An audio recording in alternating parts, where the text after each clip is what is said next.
കഴിഞ്ഞ 2 ടേമുകളായി ലോക്സഭയിൽ പ്രതിപക്ഷ നേതാവില്ലായിരുന്നു. പ്രതിപക്ഷ നേതാവില്ലായിരുന്നു എന്ന് പറയുന്നതിനേക്കാൾ പ്രതിപക്ഷ നേതൃസ്ഥാനം കോൺഗ്രസിന് നൽകാൻ ഏകാധിപതി തയ്യാറായില്ല എന്ന് പറയുന്നതാണ് ശരി.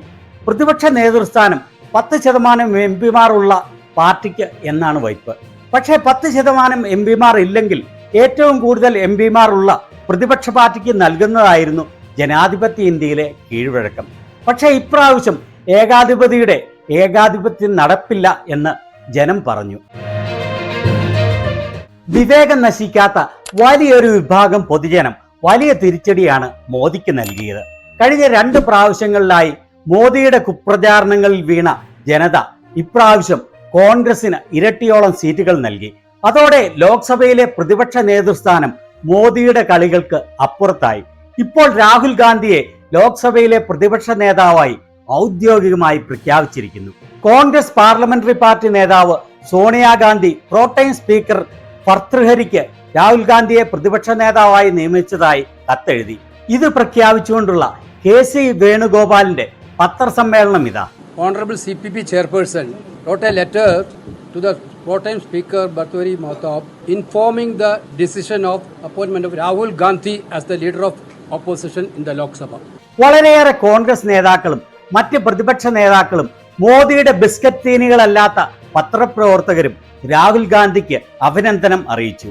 കോൺഗ്രസ് പ്രസിഡന്റ് മല്ലികാർജുൻ ഖാർഗെ, സുപ്രിയ ശ്രീനാഥ്, പവൻ ഖേര, അലോക് ശർമ്മ, രാഗിണി നായിക്, അജയ് മാക്കൻ, തെലങ്കാന മുഖ്യമന്ത്രി രേവന്ത് റെഡ്ഡി, അങ്ങനെ വളരെയേറെ പേർ. തമിഴ്നാട് മുഖ്യമന്ത്രി MK സ്റ്റാലിൻ രാഹുൽ ഗാന്ധിയെ ആശ്ലേഷിച്ചുകൊണ്ടുള്ള ചിത്രം പങ്കുവെച്ച് പറഞ്ഞത്, ഇന്ത്യ എൻ്റെ പ്രിയ സഹോദരൻ രാഹുൽ ഗാന്ധിയെ പുതിയ റോളിലേക്ക് സ്വാഗതം ചെയ്യുന്നു.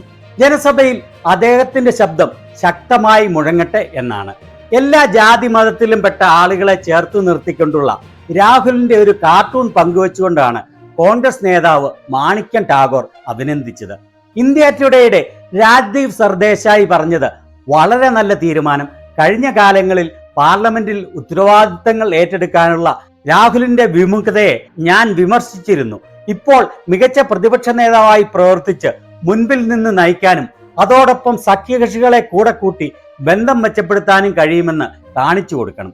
ഓർക്കണം, കോൺഗ്രസ് ഇപ്പോഴും 100-ലേ എത്തിയിട്ടുള്ളൂ, 272 അല്ല എന്നാണ്. പ്രമുഖ മാധ്യമ പ്രവർത്തകൻ രവീഷ് കുമാർ പറഞ്ഞത്, മോദിയുടെ ജനാധിപത്യ മനസ്സ് പറഞ്ഞുകൊണ്ടിരുന്നത് കോൺഗ്രസിന് പ്രതിപക്ഷ നേതൃസ്ഥാനത്തിന് ആവശ്യമായ സീറ്റുകൾ കിട്ടില്ലെന്നായിരുന്നു. അങ്ങനെ ആയിരുന്നെങ്കിൽ ഒരിക്കലും പ്രതിപക്ഷ നേതാവ് ഈ സഭയിലും ഉണ്ടാവുമായിരുന്നില്ല. ഇപ്പോൾ രാഹുൽ ഗാന്ധി പ്രതിപക്ഷ നേതാവ് ആവുകയാണ്. ഡെപ്യൂട്ടി സ്പീക്കർ സ്ഥാനം പ്രതിപക്ഷത്തിന് പോകുന്നതിൽ ഭയമുള്ളവർക്ക് രാഹുൽ പ്രതിപക്ഷ നേതാവാകുന്നതിൽ കുഴപ്പമുള്ളൂ. പ്രധാനമന്ത്രി തന്നെ തിരഞ്ഞെടുപ്പ് പ്രചാരണത്തിൽ രാഹുലിനെ വിളിച്ചത് രാജകുമാരൻ എന്നാണ്. രാജകുമാരൻ പ്രതിപക്ഷ നേതാവായിരിക്കുന്നു എന്നാണ് അദ്ദേഹം പറഞ്ഞത്. ഏതായാലും ജനമനസ്സുകൾ കീഴടക്കിയ ഇന്ത്യയിലെ ഏറ്റവും ജനപ്രിയനും ശക്തനുമായ രാഹുൽ ഗാന്ധിയെ മോദി ഭയപ്പെടും. കഴിഞ്ഞ 10 വർഷമായി രാഹുലിനെ പേടിച്ച് സഹസ്ര കോടികൾ മുടക്കിയാണ് മോദി ജനമനസ്സിൽ വിഷം കുത്തിവെച്ചത്.